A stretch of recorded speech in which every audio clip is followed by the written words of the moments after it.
Good day everyone, and welcome to Montrose and Highland Railroad episode 67.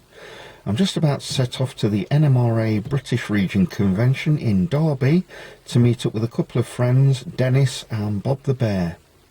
We'll have a look at the layouts, the sales stands and the demonstrations, and maybe I'll even spend a few pennies at Sophie's sales stand as well. Stay tuned and we'll have a look to see what I got up to.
Well, I've been to the exhibition and had a great time. Saw one of my friends, Bob the Bear, and the people that came up from the south with him to visit the exhibition. I didn't buy a loco from Sophie, But I did buy a couple of things, a Walther's kit and some couplers. So the Walther's kit will form a row of shops on the new downtown board. So anyway, had a good time and met up with my friends, and I'm glad I came. Back home now, and I thought I'd show you what I bought at the show. I think this is really good value kit.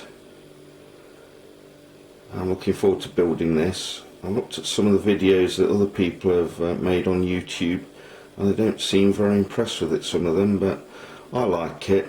I'm not too sure the colours on my buildings will be the same as these. Some of these look a bit garish to me, but we'll have a look. And I got it from these folks, Mech Models, who are here in the Midlands. A free advert for them for their Americana weekend in April.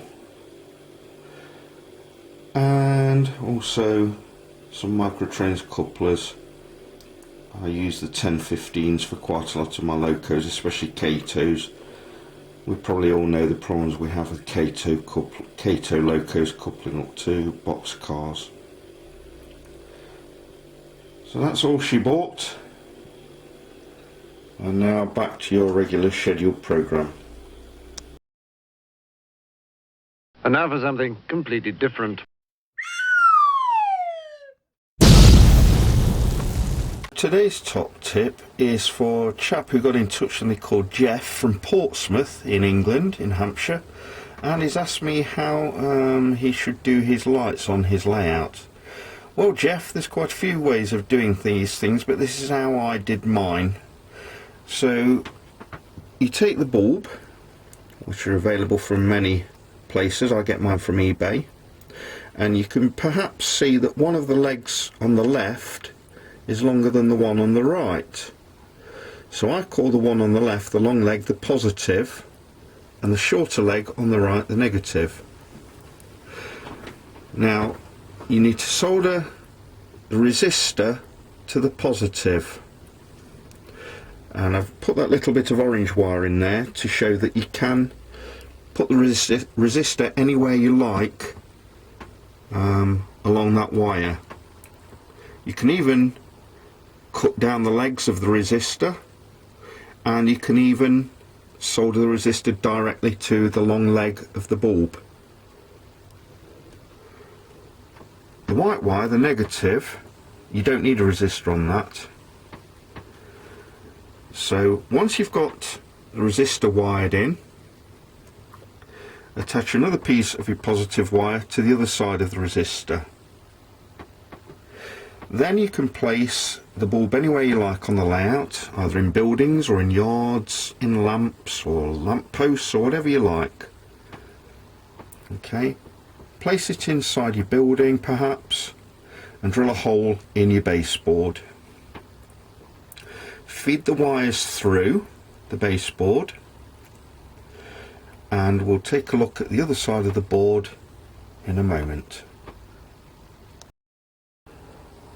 So it's a bit dark down here, but you can clearly see all the orange wires, which was, if you remember, the positive, coming down through a hole in the board, and all the negative wires, the white ones, coming down either the same hole, you can put them both down the same hole, or separate one.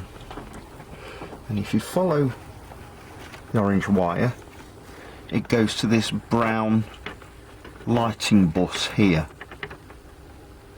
and I used the wire from an electric cable, stripped out the electric cable and took the brown wire out of there, and that's my positive bus wire for the lighting.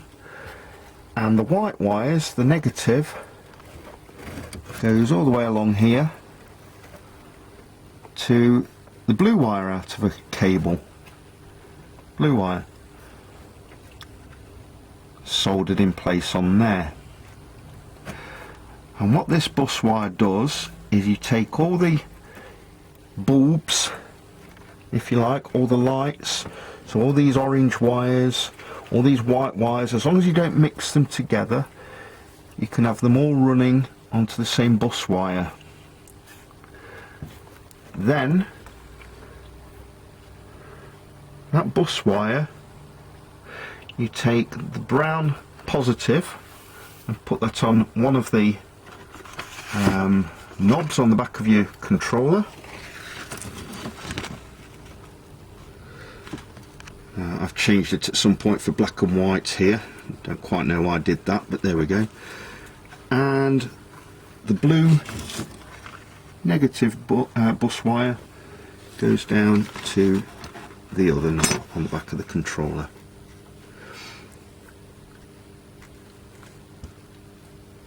And that's all there is to it.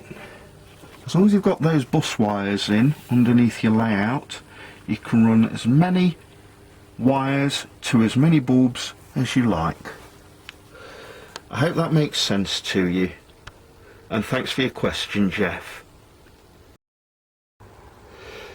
So in episode 66 I showed you that I've finished the Destoria board, although I haven't ballasted it yet, to be honest. I've carried on putting a few bits of extra foliage here and there, but essentially this board's now finished. The other side of the extension to my layout is called Downtown. Well, the full name is Downtown Blue Haven, and I've been working on that as well, so we'll take a look. There's a signboard here, and this is going to be a platform for an Amtrak station. Yes, I'm going to be running passenger services on the line at long last.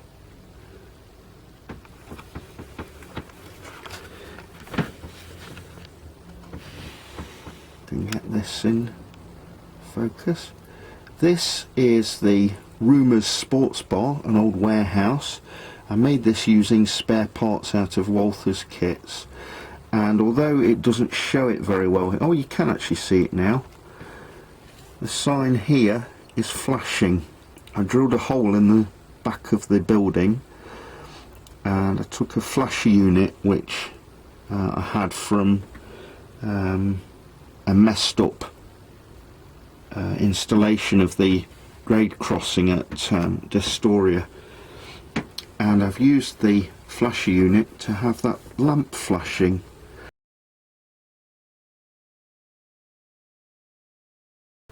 Rumours is a sports bar which actually exists, but it's in Sussex in Wisconsin.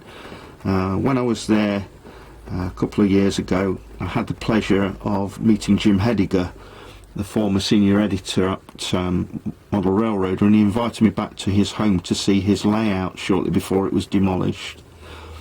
On the way back we stopped off at Rumours in Sussex in Wisconsin, and I've never had such great customer services in my life. Tasty food, and there was football on the TVs, so I was really happy with that. Anyway, I digress. There's some pavement here which will obviously need painting, and I've just put this pavement in here to try and give me some idea of where everything's going to go. Unfortunately, I've got a support for the shed wall here, but just here is where the Merchants Row buildings are going to go, which I showed you earlier on in the video, which I got on Saturday at the NMRA convention. They will go along there, and it comes to about here, I think. Nowhere near as long as I thought it was going to be. So I'm going to need a couple more buildings, and I think there's going to be a park just here as well, park entrance. Got a temporary building there, I'm not sure that's going to stay there. And then here we have the old Cherry Valley Fire Station, which is now the Blue Haven Fire Station. I'm sorry about my shadow keep coming into shot. We've got the fire tender outside and the fire chief's car. And then next door to that, That's Pizza has finally got a permanent home.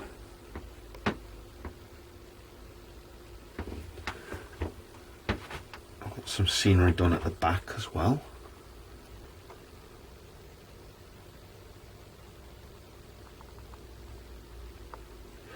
So a start has been made on downtown Blue Haven. The roadways are quite nice. They're actually made from foam, which I got from Hobbycraft, or Hobby Lobby as you call it in America. It's only 50p a sheet.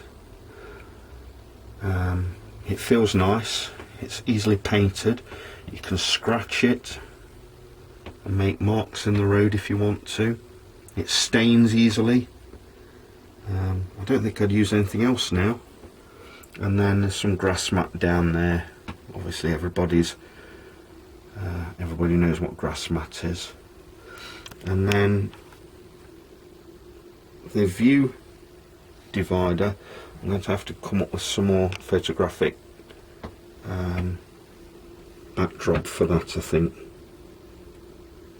Especially since the windows from Rumours reflect onto there.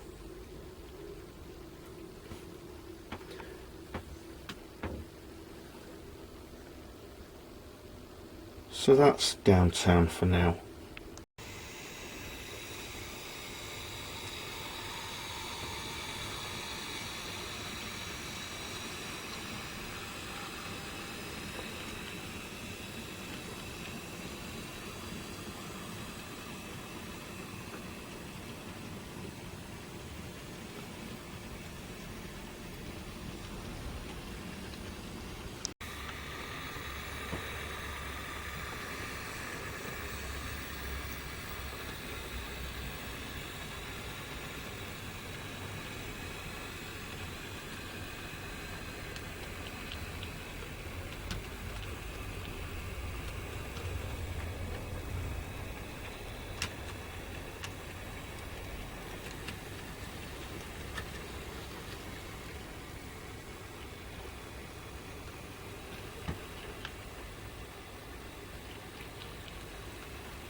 That's everything for today.